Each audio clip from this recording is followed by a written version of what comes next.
네, 성령의 인도를 받는 삶. 네, 성령과 관련한 설교를 사실 합동 측 장로교회에서는 잘 안 하는 편입니다.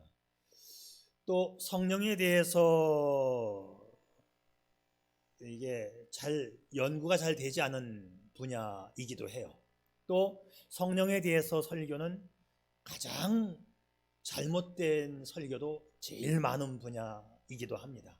왜냐하면 이 영적인 것이기 때문에 보여지지 않으니까 자기 체험으로 자기 느낌으로 강의하고 설교하는 경우가 아닌 게 아니라 상당수 많습니다. 그래서 교단별로 이 성령론에 대해서 많은 차이를 보이고 있고, 신학교에서 공부를 할 때 그 과목이 굉장히 많이 있거든요.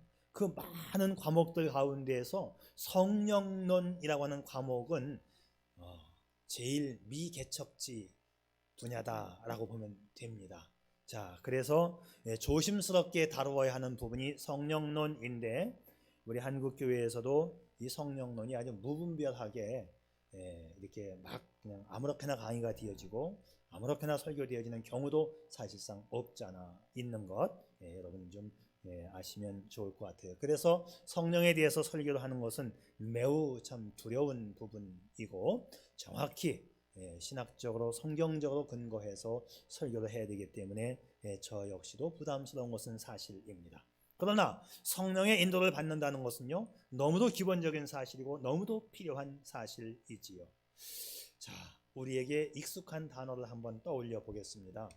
약은 약사에게, 진료는 의사에게. 이 말에 대해서 이의를 제기할 사람은 아무도 없어요. 왜냐하면 너무도 지당한 말이기 때문에 그렇습니다. 상식적인 사람이라면, 그리고 병이 낫기를 원하는 사람들이라면 의사의 권고사항과 약사의 이 복약 지도를 잘 받아들이고 수용하고 그대로 지킵니다.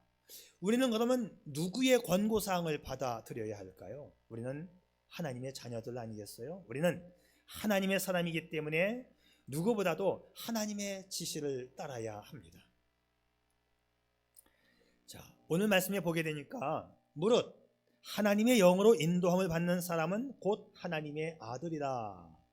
하나님의 아들 하니까 그러면 여자는 뭡니까? 이게 그때 당시에 이 남존여비 사상이 있어서 하나님의 아들이라고 번역을 했는데, 요즘에 이제 번역을 한다면 하나님의 자녀 또는 하나님의 백성, 그렇게 번역이 되어야 옳습니다. 하나님의 자녀들이라. 누가? 하나님의 영에 의해서 인도함을 받는 사람들. 하나님의 영이 곧 성령이죠. 거룩한 영. 하나님의 영이신 성령의 인도를 받아야 하나님의 자녀이고 하나님의 백성이라는 말씀이에요. 오늘은 성령의 인도를 받는 사람으로서의 성도에 대한 말씀을 나누고 싶어요. 성령을 모시고 사는, 성령의 인도를 받는 사람이 곧 성령이지요. 이 말을 바꿔서 뒤집으면 성령의 인도를 받지 않는다, 내 마음대로 살고 성령과 관계가 없다, 그 사람은 성령의 사람이 아니다, 그 사람은 그리스도인이 아니다, 그런 말이 되는 것입니다. 자, 우리가요, 예수 믿는 흉내는 얼마든지 낼 수 있어요. 예수를 안 믿으면서 감쪽같이 예수 믿는 흉내는 얼마든지 낼 수 있는데, 그 흉내 내는 것이 곧 예수 믿는 것은 아니다는 말씀을 제가 드리고 싶은데요. 여러분 가수 조영남 씨를 아시죠? 이분을 보면 이분이 과연 예수를 믿는 사람인가 안 믿는 사람인가 많이 혼돈이 되는데, 이분이 뭐 어렸을 때는 어머니가 권사님이시고 어렸을 때 교회를 참 잘 나갔습니다. 그래서 교회의 문화와 뭐 교회 찬송가와 교회에서 하는 어떤 것들은 정말 뼛속까지 깊이 새겨진 사람이에요. 이 사람은 예수 믿는 흉내만큼은 누구보다 더 철저하게 낼 수 있는 사람입니다. 이분이 어렸을 때에 기타를 치면서 특송을 하게 되면 교인들의 절반이 감동을 받고 절반이 눈물을 흘렸다는 거예요. 그만큼 구성진 음성을 가지고 노래를 잘 부르기 때문에 찬양을 하게 되면 많은 사람들에게 감동을 주었다고 해요. 그런데 이분이 하는 말을 들어보게 되면, 이분이 남기는 행위를 보게 되면, 교회를 나가는 사람인가? 어떻게 저렇게 말을 하지? 할 때가 있지요. 자, 이분의 어린 시절 이야기를 제가 들었는데요. 중고등학교 대학 청년 시절 때의 이분의 이야기. 제가 청년 시절 때의 찬양대회에서 그 찬양 지휘를 하시는 분이 이 조영남 씨하고 같은 교회를 어려서부터 다녔던 분이었었어요. 그래서 조영남 씨 이야기를 가끔씩 해주었습니다. 우리가 알다시피 조영남 씨는 참 노래를 잘 부르고 목소리가 굵직한 베이스, 그래서 교회에서 찬양들을 했는데 베이스는 맨 뒷줄에 앉았고 그 앞줄에는 테너 파트가 앉았답니다. 그런데 예배를 드리다가 헌금 시간이 되면 앞에 있는 애들 옆구리를 찔리면서 야, 헌금 갖고 왔냐? 헌금 좀 나눠내자. 그런데요, 그럼 앞에 있는 친구가 아니 형은 왜 맨날 헌금도 안 갖고 오고 내 걸로 내려고 그래? 그러면 조영남 씨 하는 말, 야, 네가 내는 그 헌금 누구 거 되는 거냐? 하나님 거 되지. 네가 내나 내가 내나 어차피 하나님 거 되는 건데 나눠서 내면 어때? 너 좋고 나 좋고 누이 좋고 매부 좋은 거지. 빨리 내놔. 그래가지고 헌금을 맨날 뺏어갔다는 거 아니에요. 참 어려서부터 특이하고 엉뚱한 말을 좋아하는 그런 재주와 행동이 있었던 사람인지 이분이 늘 우리에게 보여주는 모습도 좀 엉뚱한 행동을 보여주고 참 그럴 때가 참 많지 않습니까? 앞에 나와서 찬양을 하는 것은 정말 국보급 가수로 정말 잘하는데 예수 믿는 흉내도 잘 내는데 말하는 거나 이분이 행동하는 걸 보면 또 아니구나. 이분이 과거에 신학대학도 나왔어요. 얼마만큼 공부를 제대로 했는지는 모르지만 미국에서 했기 때문에 빌리 그레이엄 목사님이 여의도에서 옛날 70년대에 설교하셨을 때에 특송을 했고 그 특송한 연고로 빌리 그레이엄 목사님을 따라가서 플로리다에 있는 트리니티 신학교를 나왔어요. 트리니티 신학교가 굉장히 많아요, 미국에. 그런데 이 플로리다 쪽에 있는 거는 그렇게 유명한 게 아닙니다. 그 복음주의 트리니티 신학교는 시카고에 있는 학교가 굉장히 유명한 신학교예요. 자, 여하튼 신학교도 나왔다고 되어 있고 어려서부터 교회를 다녔고 찬양 정말 잘 부르고 그럼에도 불구하고 이분이 성령을 따라 행하지 않는다면 이분은 흉내만 낼 뿐이지 하나님의 자녀는 아니다라고 말할 수 있는 거예요. 자, 조금 다른 이야기를 한번 해보겠습니다. 오래전 이야기인데요. 아르헨티나에 한 여인이 살고 있었는데 그녀는 자신이 가지지 못한 것을 남들이 가지면 배가 아파서 견디지를 못하는 여인이랍니다. 그래서 남이 뭔가를 구입을 하게 되면 빚을 내서라도 그 물건을 꼭 사야 돼요. 그러다 보니까 나중에는 자기 집까지 저당 잡히면서 남이 산 거는 다 사 모아 드리는 그런 시샘이 많은 여인이었다고 해요. 어느 날 이웃집에서 텔레비전을 구입하고 지붕에 안테나를 설치하니까 그게 뭐냐고, 그 지붕 위에 나무같이 생긴 게 뭐냐고, 이게 텔레비전 안테나인데 이 안테나가 전파를 받아가지고 이게 키면 텔레비전이 작동이 되는 거라고. 그 얘기를 듣고는 집에 돌아와서 자기 남편에게 말합니다. 우리도 텔레비전 사자고. 남편은 빚이 산더미 같이 많으니 빚을 다 갚기 전에는 이제는 아무것도 안 산다고 잘라 말했어요. 하룻밤을 자고 나니까 다시 또 옆집에서 안테나를 세우고 텔레비전을 설치를 하는 거예요.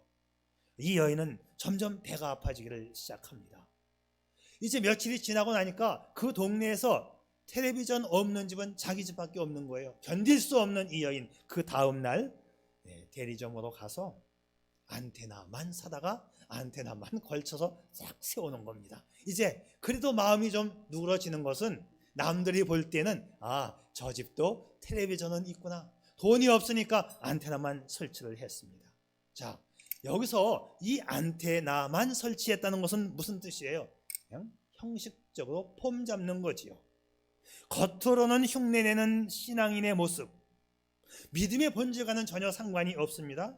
중요한 것은 그 사람의 내면 속에 진실로 그리스도가 있느냐 하는 것입니다.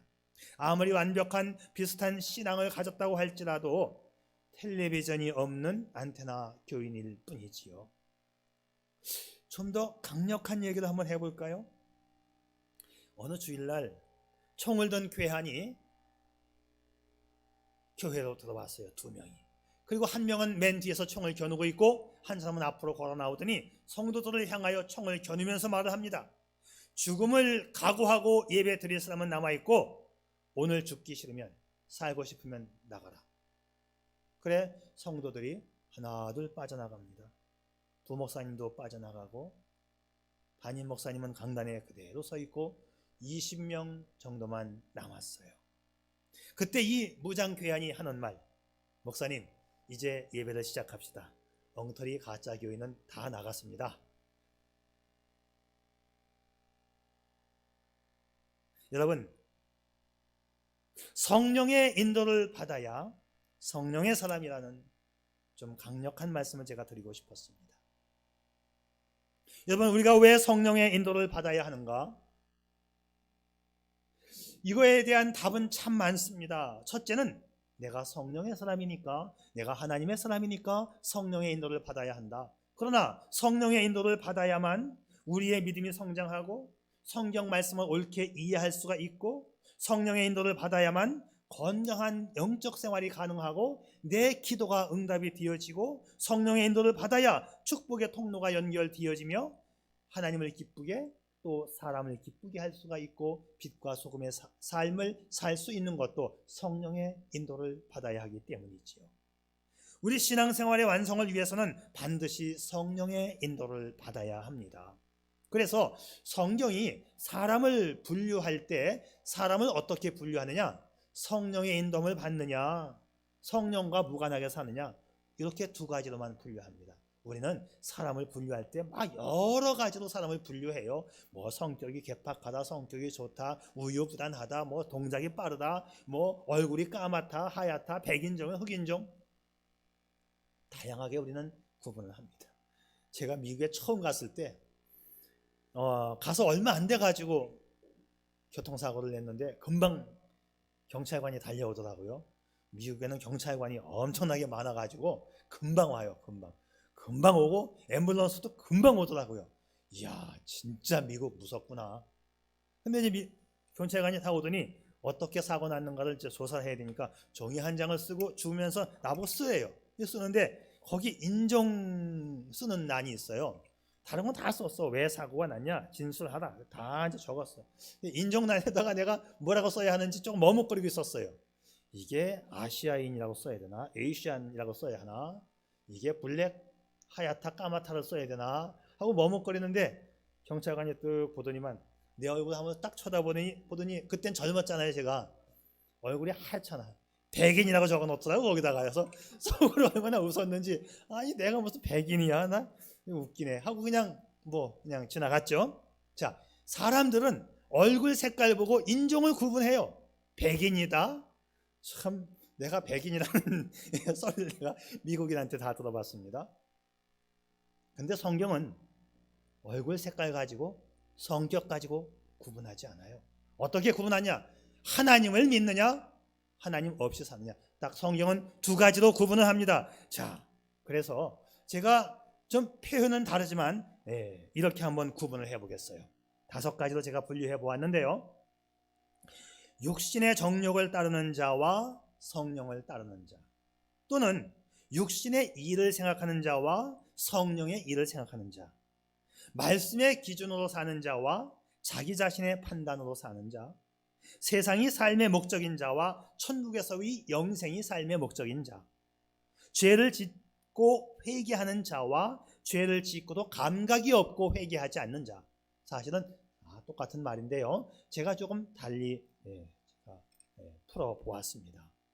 우리 그리스도인들은 성령을 모시고 사는 사람들이에요. 그래서 우리는 성령님을 따라가고 성령님은 우리를 인도하십니다. 그렇기 때문에 내가 내 판단으로 살고 내 마음대로 살면 성령의 인도대로 사는 것이 아니지요. 근데 많은 그리스도인들이 흉내는 내면서 세상의 느낌대로 세속적 그리스도인이 얼마나 많은지요. 기분대로 살고 생각대로 살고 고집과 감정대로 처리하는 것이 잘못된 신앙인의 모습입니다. 표면적 그리스도인이라고도 하죠. 실제로는 그리스도인이 아니다라는 이야기입니다. 자, 여기서 중요한 것이 뭐냐? 그리스도인이었다 할지라도 계속적으로 내가 성령님과 관계없이 살면 성령께서 거래를 끊으신다는 사실.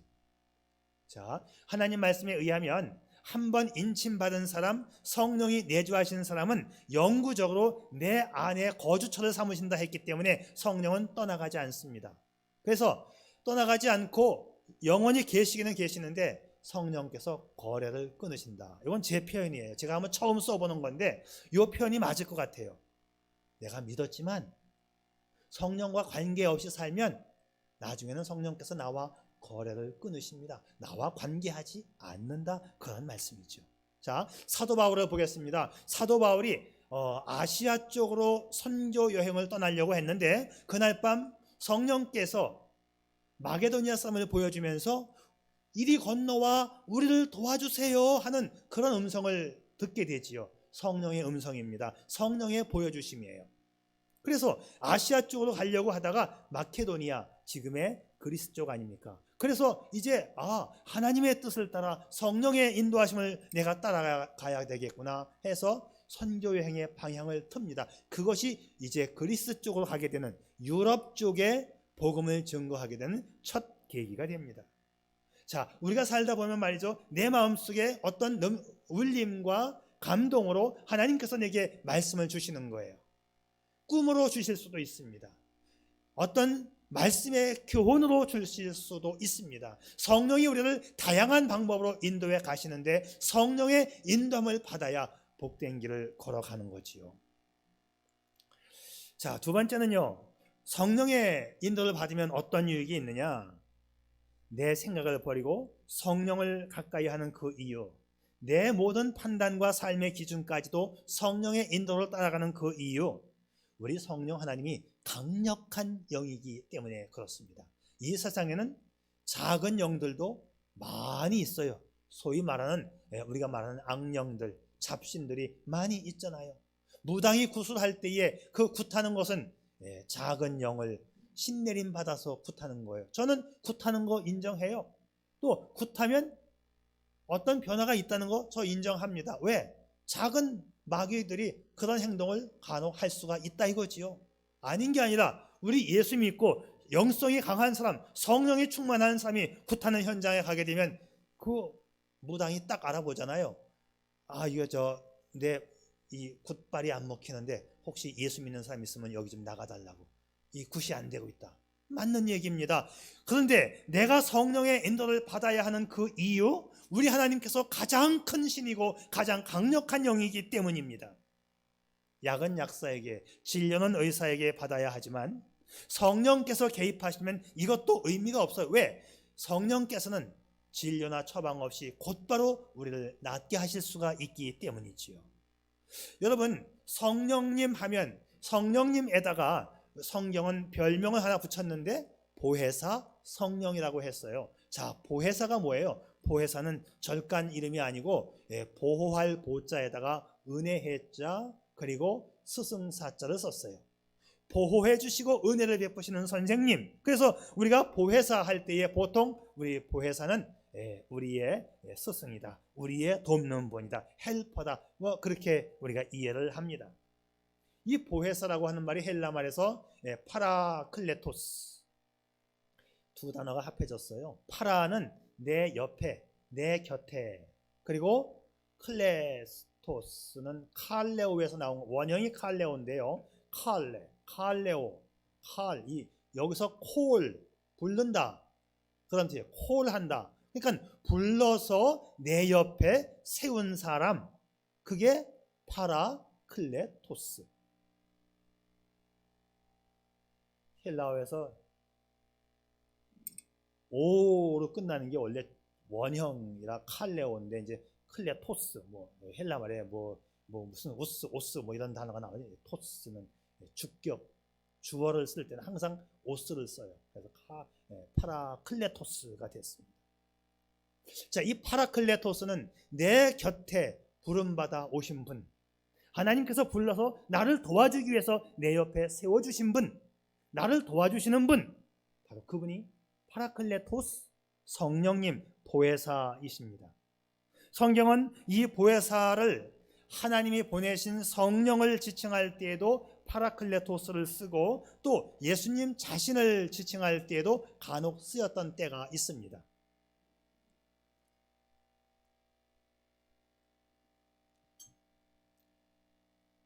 만일 누가 죄를 범하여 아버지 앞에서 우리에게 대언자 파라클레토스가 있으니 곧 의로우신 예수 그리스도라.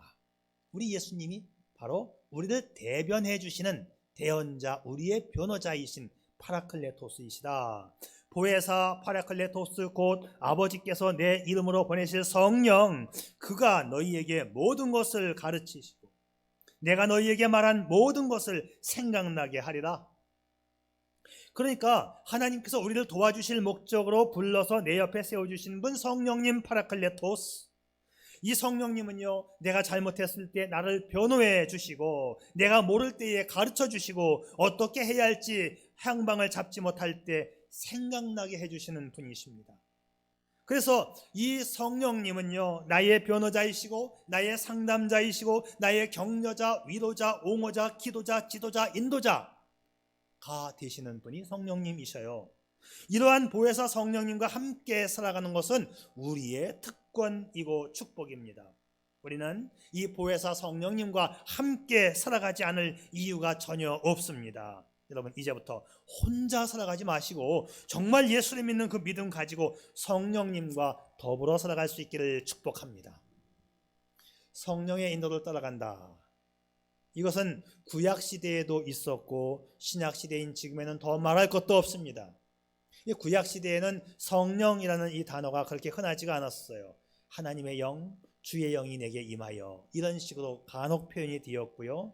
그런데 구약 성경을 읽다 보면 구약 성경에서 하나님과 동행했다, 그런 표현은 참 많이 나와요. 하나님과 동행, 바로 이것이 성령과 동행이고 성령의 인도입니다.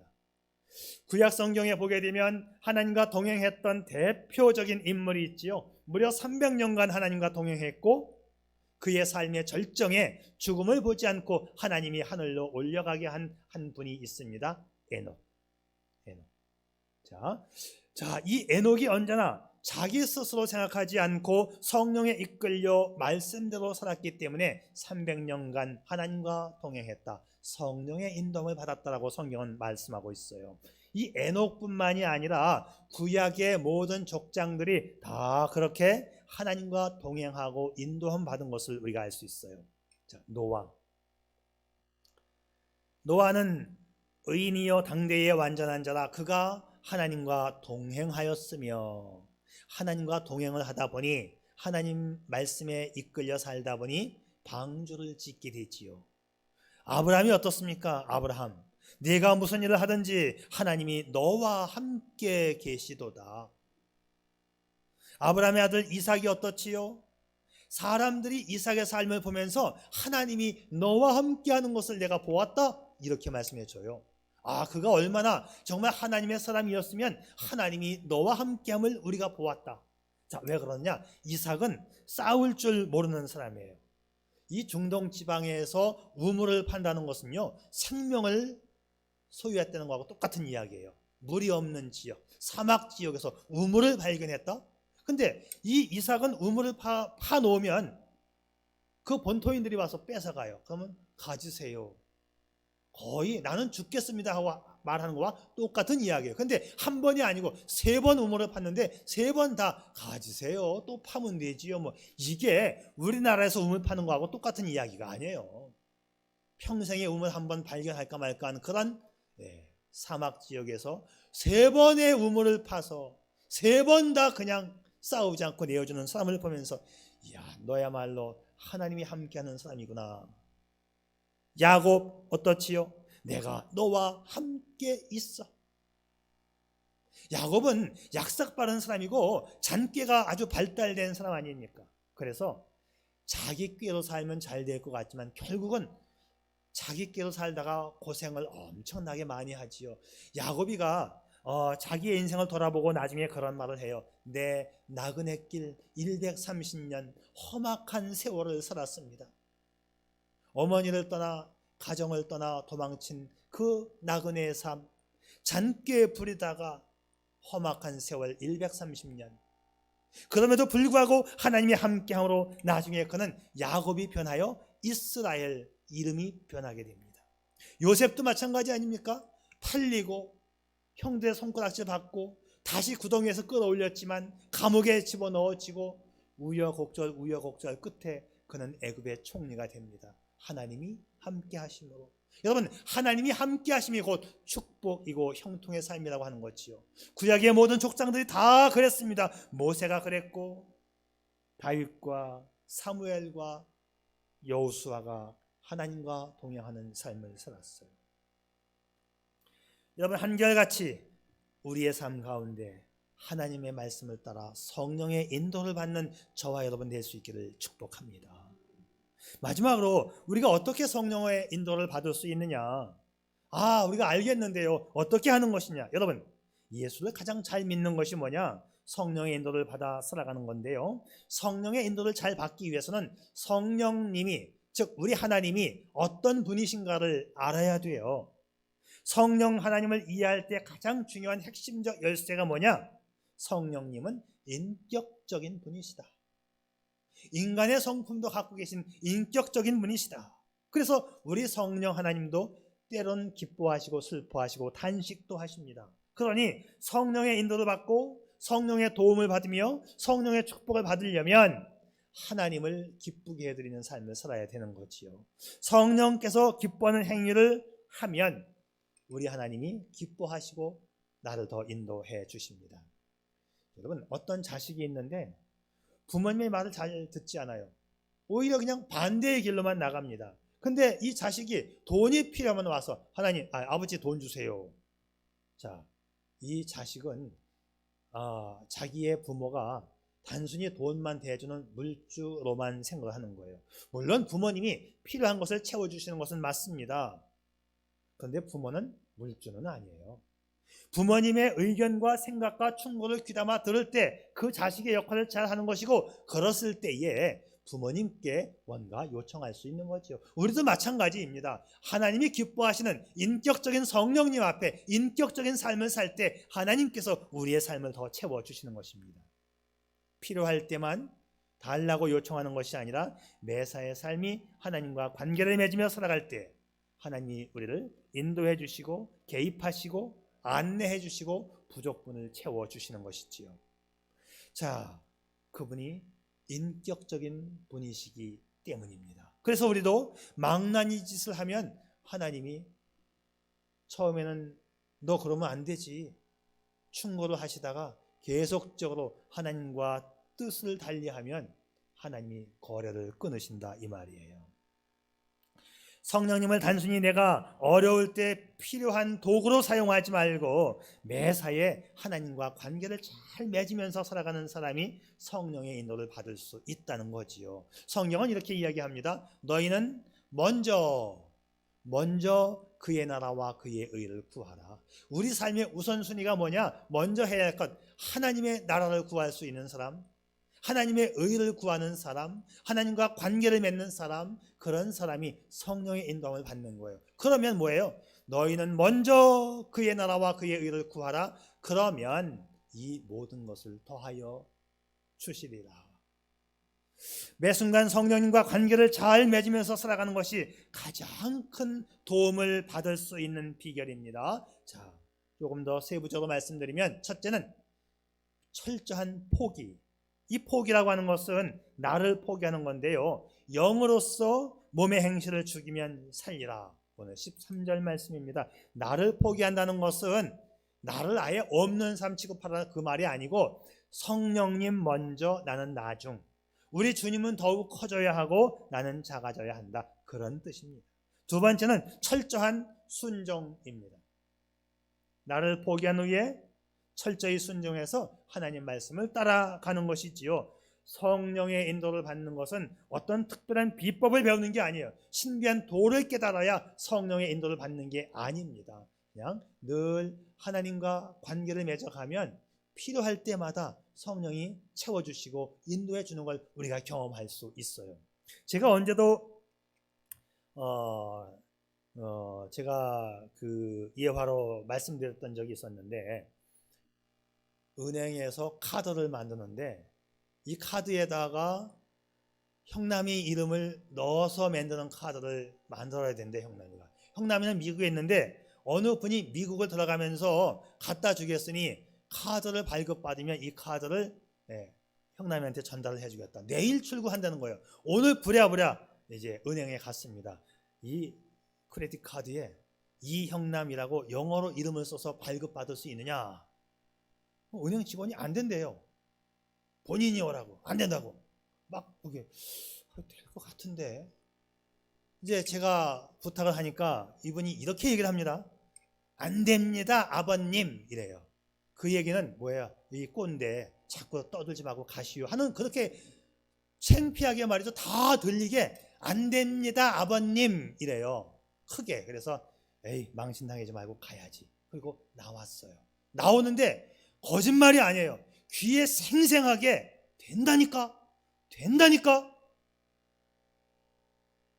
그래서 다시 창피를 물었어요. 거기서 안 됩니다, 아버님 하는 소리를 제가 듣고 다시 갔어요. 다시 가니까 그 직원이 또 이상하게 쳐다보잖아요. 뭐랬는지 아세요? 제가 될 것 같아서 왔습니다 그랬어요. 제가 될 것 같아서 왔어요. 그런데 그 직원이 고참 직원인데 그 직원은 너무나 어이없다는 식으로 날 쳐다보는데 저쪽 끝에 있는 직원이 아버님 됩니다 이리 오세요. 그 직원이 듣고 있었는데 자기가 다른 손님을 받고 있었기 때문에 나를 못 받았던 거고 관계 상황을 다 듣고 있는데 미처 나를 처리해주고 싶었는데 못했던 거예요. 아버님 됩니다 이리 오세요. 갔죠? 되지요? 아, 됩니다. 오늘 발급받을 수 있죠? 오늘 발급됩니다. 그날로 발급받았어요. 쉬운 거예요. 아버님 카드 지금 쓰고 계시죠? 네, 있지요 저는. 아버님의 가족 카드로 해가지고 아드님 카드 발급 가능하고요. 거기다 영문 이름 발급 가능합니다. 오늘 발급 가능합니다. 어떻게 되냐면 망원동에 가면 우리 카드 발급 기관 지점이 있는데 거기는 당일 발급도 가능해요. 빨리 6시 안에만 가면 됩니다. 할렐루야. 발급 받아가지고 인편을 통해서 보냈어요. 저는 이것이 성령께서 주신 음성이라고 저는 생각합니다. 창피를 당하고 그냥 가는데 강력하게 들려오는 거예요. 또 창피를 무릅쓰고 다시 갔지 않습니까? 여러분, 하나님께서 어떤 방법으로든지 간에 내 속에 말씀을 주시고 인도하시는 성령님을 나는 믿습니다. 나를 포기하고 말씀 앞에 철저한 순종을 할 때에 하나님이 나를 인도하여 주심을 믿으시기를 바랍니다.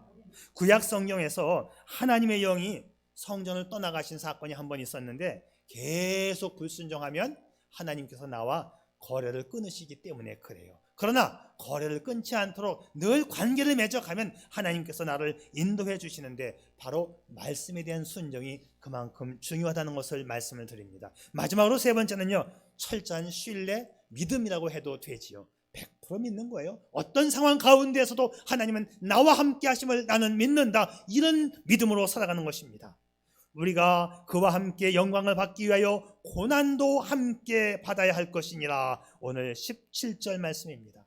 여러분, 매일매일 하루하루의 삶을 내가 결정하고 나 혼자 살아가는 삶 얼마나 힘듭니까? 여러분, 내가 결정하고 내가 말하고 내가 선택하여 살아가지 말고 하나님과 더불어 함께 살아갈 수 있기를 축복합니다. 우리 좋은 찬양 있지 않습니까? 주와 같이 길 가는 것 즐거운 일 아닌가. 우리 주님 걸어가신 발자취를 밟겠네. 한 걸음 한 걸음 주 예수와 함께 날마다 우리 걸어가리. 많은 신앙의 위인들이 성령의 인도를 받아서 능력 있고 행복한 삶을 살았던 삶의 이야기는 이 땅 위에 넘쳐나고 있습니다. 강원도 태백시에 가면 예수원이 있어요. 설립자이신 이 대천덕 할아버지의 대천덕 씨의 이 할아버지가 토레이 목사님이신데요, 이 토레이 목사님은 날마다 아침에 일어나면 드리는 기도가 있습니다. 그는 이렇게 기도했어요. 성령으로 충만하기를 원합니다. 성령 충만하지 않으면 하루길을 걸어갈 수 없습니다. 제가 성령이 충만하지 않고는 차라리 말하지 않게 도와주세요. 제가 성령이 충만하지 않으면 제가 하는 말이 불신자와 조금도 다를 바가 없는 걸 알 수 있습니다. 실수하는 걸 알 수 있습니다. 제가 성령 충만하지 않거든 중요한 결정도 내리지 않게 도와주세요. 제가 성령 충만하지 않고는 결정하면 제 결정은 육신의 결정이 될 수밖에 없습니다. 그러므로 구합니다. 성령을 구합니다. 성령의 인도하심을 구합니다. 성령 충만을 깨닫게 해 주시옵소서. 여러분, 성경이 약속한 대로 복을 받고 정말 내가 예수 믿기를 잘했다, 이런 간증을 할 수 있고 그런 고백을 할 수 있는 저와 여러분이 되어진다면 얼마나 행복한 삶일까요? 말씀 앞에 순종하고 하나님 말씀대로 날마다 살아가며 기도할 때마다 성령의 충만을 간구할 수 있는 저와 여러분, 이제 순종하며 나 중심이 아닌 하나님 중심으로 내 삶의 중심을 옮겨야 할 것입니다. 성령님과 더불어 더 친밀하게 하루하루 교제하며 살아가는 저와 여러분 될 수 있기를 주님의 이름으로 축복합니다. 기도하겠습니다.